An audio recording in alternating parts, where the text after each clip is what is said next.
হচ্ছে নারকেল বরফি তৈরি করা হবে, নতুন গুড়ের যে সন্দেশ সেটাকে এইভাবে রেখে এবার মনে হয় সাইজ সাইজ করে কাটা হবে, তাই তো? একদম দারুণ। যে আমরা যে একদম বরফিগুলো খাই এইভাবেই কিন্তু তৈরি করা হয়। দেখো দাদাভাই হাত দিয়ে পুরো পালিশ করছে এবং তারপরে কিন্তু খুব সুন্দর সাইজ করে কাটা হবে। একটু কাটা হোক, আমরা একটু সাইজটা কিভাবে করে কাটে একটু দেখে নিই। এটা হচ্ছে মানে না না ওরকম বড় কারিগরের হচ্ছে, এটা হচ্ছে মানে দিছি আমি সবই বাজে না, শর্ট করে ভুল হয়ে গেছে, এত বড় ইয়ে হবে। দেখো কিভাবে কাটা হচ্ছে এই নারকেল বরফি, তো তোমাদেরকে আমি সেটা একদম পুরো ডাইরেক্ট দেখিয়ে দিচ্ছি।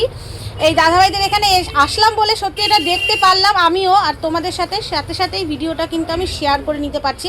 দেখো নারকেল বরফি কাটা কিভাবে হচ্ছে, কিভাবে তৈরি করা হয় তার পদ্ধতি দেখো। কোনো মাপ মানে নিজেদের নিতে হচ্ছে না, একদম চোখের আর হাতের আইডিয়ার ওপরেই কিন্তু একদম পুরো সমান ভাবে কাটছে। কোনো রকম কিন্তু ফিতে দিয়ে বা কোনো স্কেল দিয়ে মাপের কোনো ব্যাপার নেই। দেখো